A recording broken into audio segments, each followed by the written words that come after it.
By now, most of you have probably read what Zach identified as one of his favorite quotes. In fact, I believe his favorite.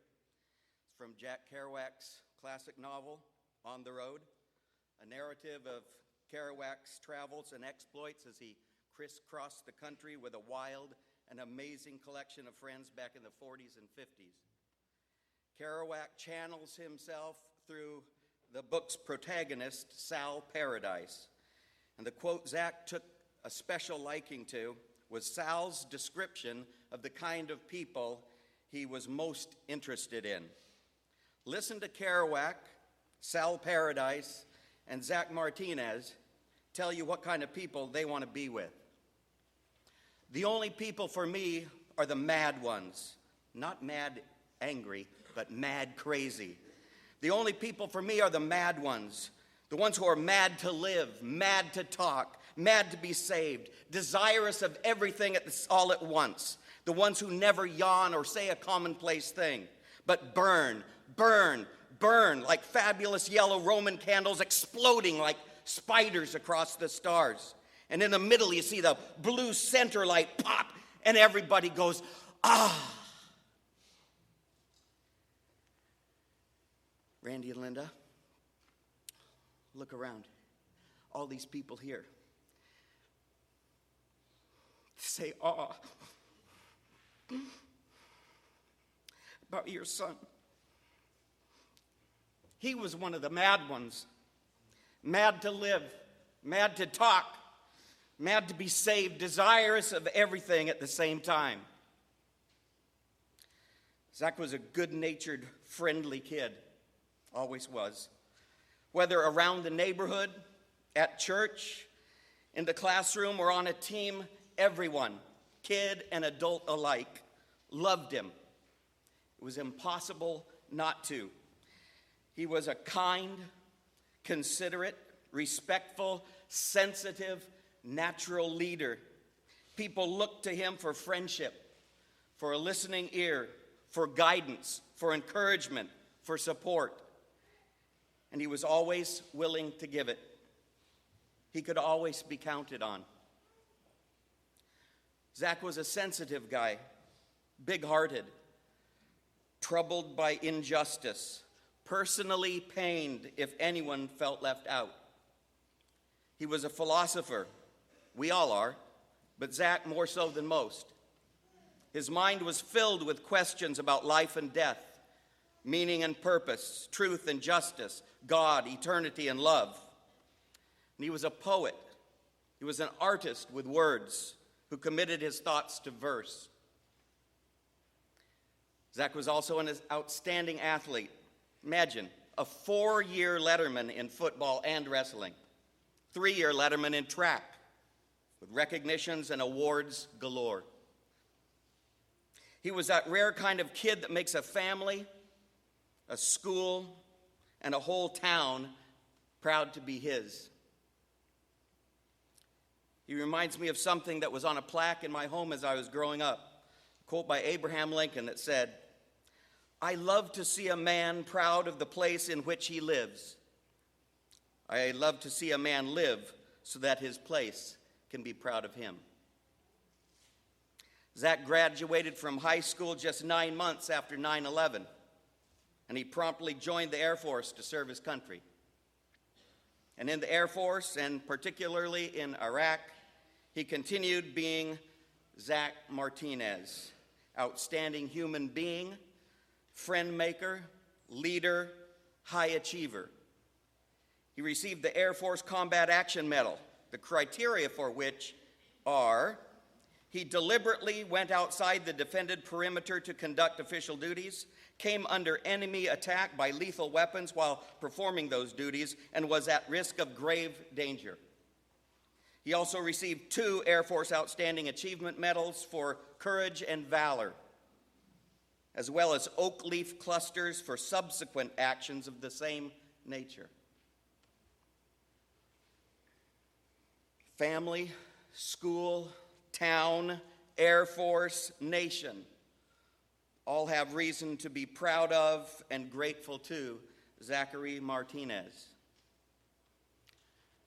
My wife and I got to know Randy and Linda and their kids little by little over several years. We lived overseas most of that time and only showed up in the U.S. every few years or so. But a highlight of every visit was seeing the Martinez kids. One of the greatest honors in our life was when Randy and Linda asked if we'd be the kids' godparents. One afternoon, I was supposed to explain to the kids what it meant that we'd be their godparents. We all gathered at the dining table at the house in La Center. A lot of you have been there. You know exactly where I'm talking about. That table has been the scene of much joy and hilarity over the years. And just lately, a lot of tears and grief. Anyway, that afternoon, I hemmed and I hawed and I stammered and I beat around the bush until Randy couldn't take it anymore. He cut me off and told the kids with all the tenderness and subtlety that he's famous for, "If your mom and I croak, you'll be Greg and Maria's problem."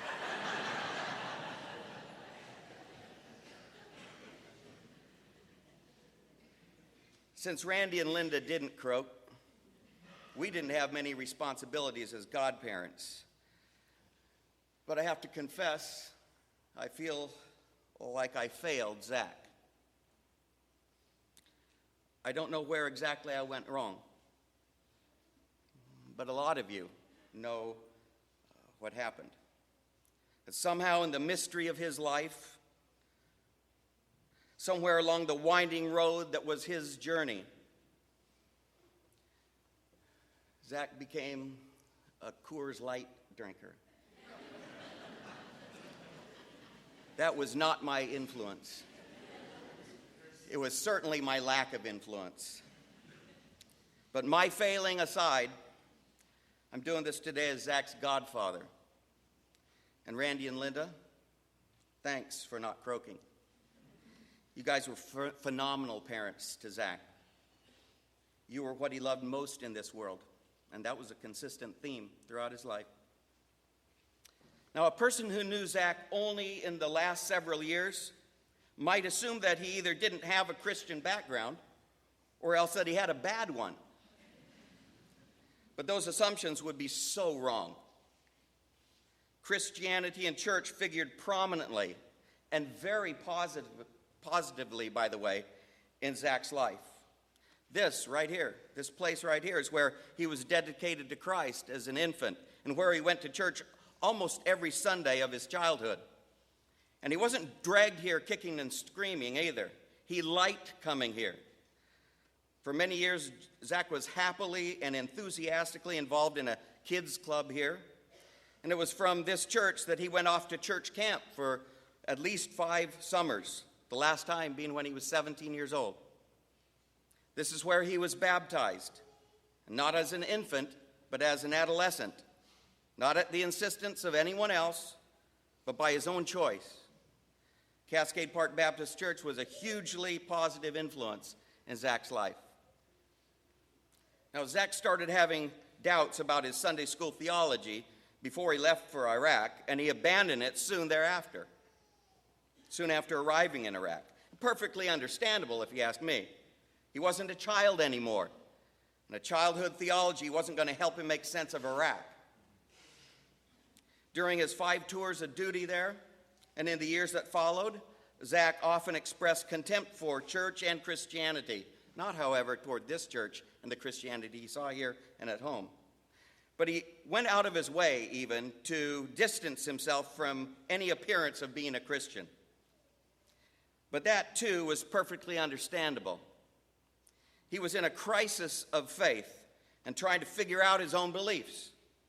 As Logan Pearsall Smith wrote just over 80 years ago, "Don't laugh at a youth for his affectations.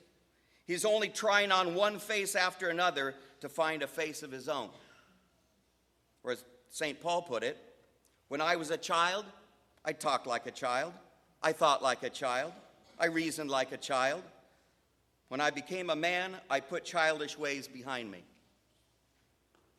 Iraq forced Zach to put behind him the childhood theology of his past, a theology that couldn't even begin to make sense of a place where his job included it included putting other human beings in the crosshairs of his rifle, where an innocent child might be strapped with explosives and used as a weapon, where death, his own or those of his close friends, waited around every corner and in every doorway, a moral wasteland where there was no evidence of God's love, interest, or presence.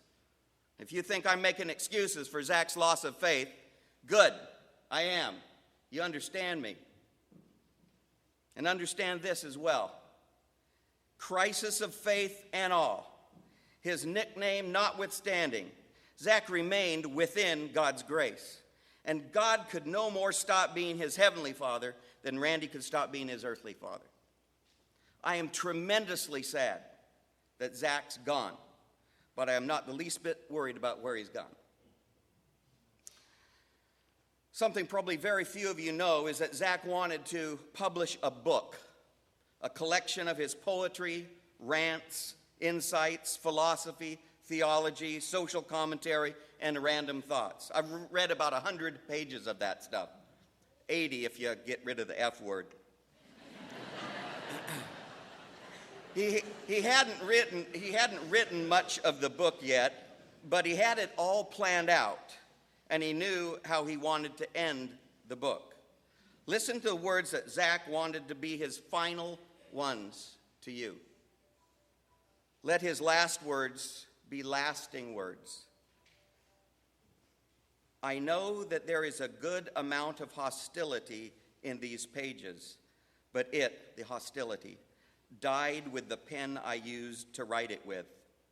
I hold no hard feelings anymore, and I can only hope that I have been forgiven as well. If you reflect on anything that is written here, reflect on love, the greatest thing that ever happened to mankind. Without it, life is meaningless. Life is empty. And then this bit of advice. Treasure those around you. Bathe in the warmth of their friendship. But most importantly, tell them. Don't risk the chance of not being able to tell them. Their world could end today. Your world could end today. Tell your friends you love them and mean it. And now listen to hear Zach's voice and St. Paul's words. If I speak in the languages of men and of angels but have not love, I am only making noise. If I have the gift of prophecy and can fathom all mysteries and all knowledge, and if I have a faith that can move mountains but have not love, I am nothing. If I give all I possess to the poor and die willingly as a martyr but have not love, I gain nothing. Love is patient, love is kind. It does not envy, it does not boast, it is not proud. It is not rude, it is not self-seeking, it is not easily angered, it keeps no record of wrongs. Love does not delight in evil, but rejoices in the truth. It always protects, always trusts, always hopes, always perseveres. And now these three remain, faith, hope, and love. But the greatest of these is love. Zachary, we love you. You were, you are our favorite mad one. Heavenly Father, let Zach be aware right now of the love we have for him and make us ever mindful of his last words to us and yours as well. Amen.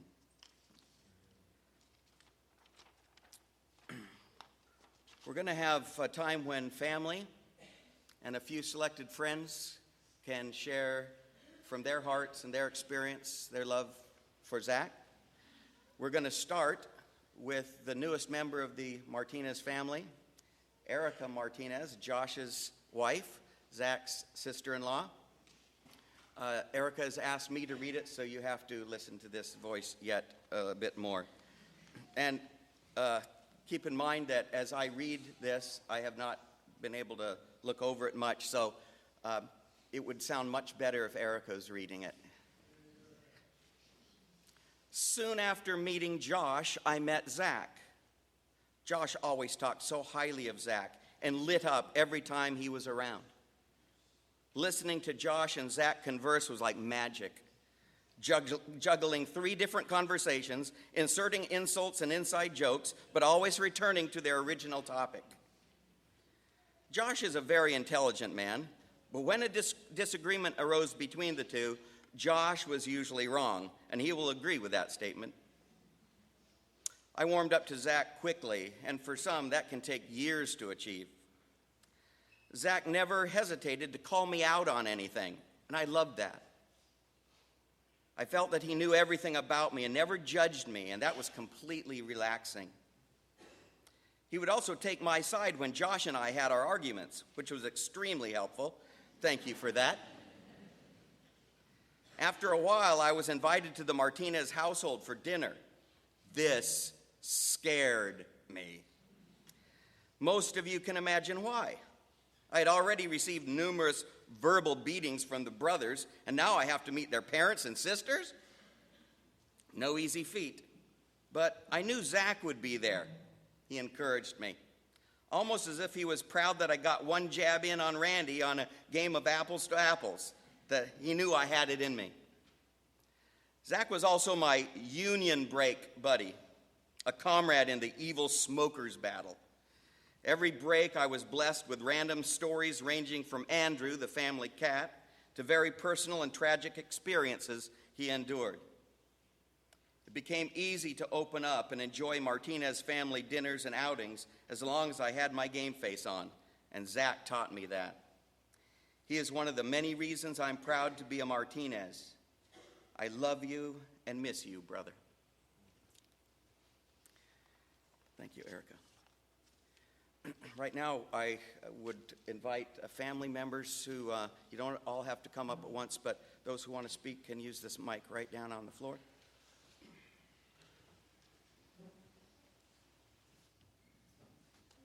Or better still, this one right up here.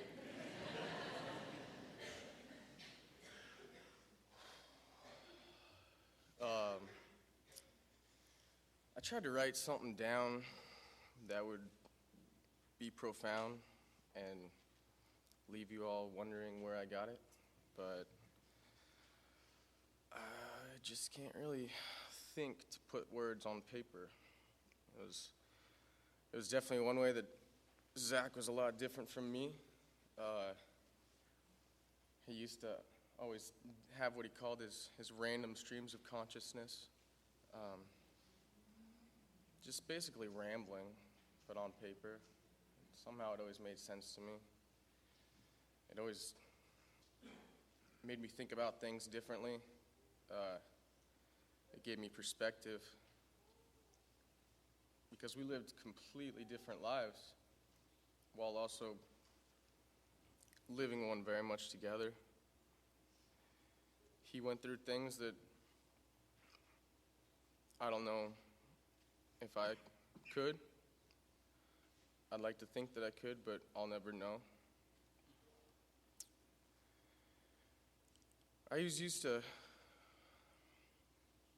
be afraid to ask Zach about his stories, his experiences.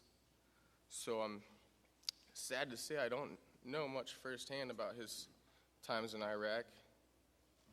I always thought that the proper etiquette with it was to wait until someone's ready to talk about it. But I think Zach was ready and all the time. I just didn't want to make him hurt any more than he did.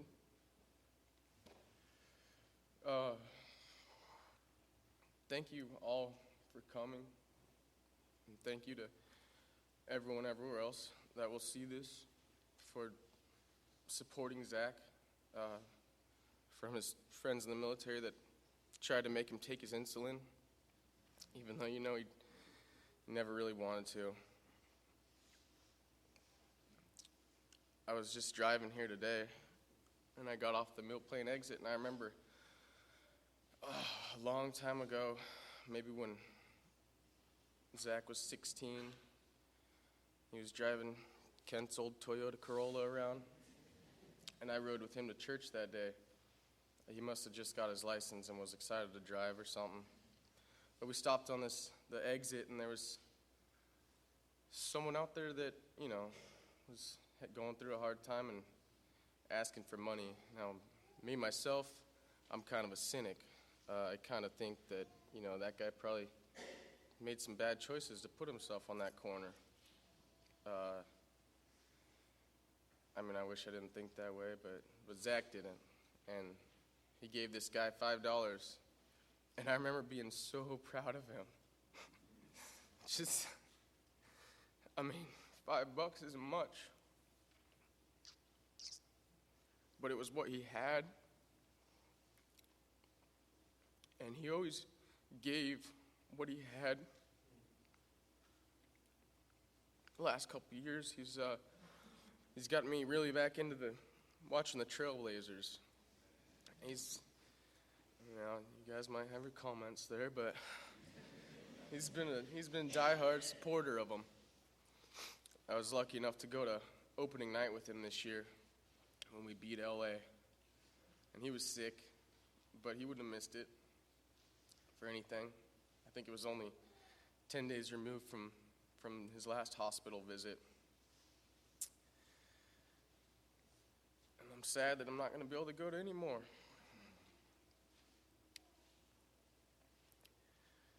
Rip City has taken on a second meaning for me. And I'm going to always think of him when I'm rooting for the Blazers. I picked out this tie, and Erica told me that it looks like I want to be a coach for him or something.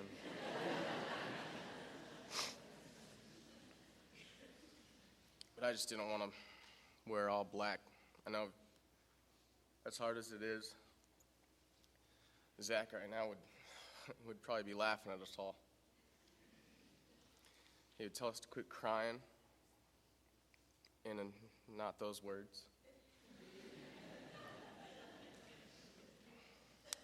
He would just want us to remember the times that we spent with him.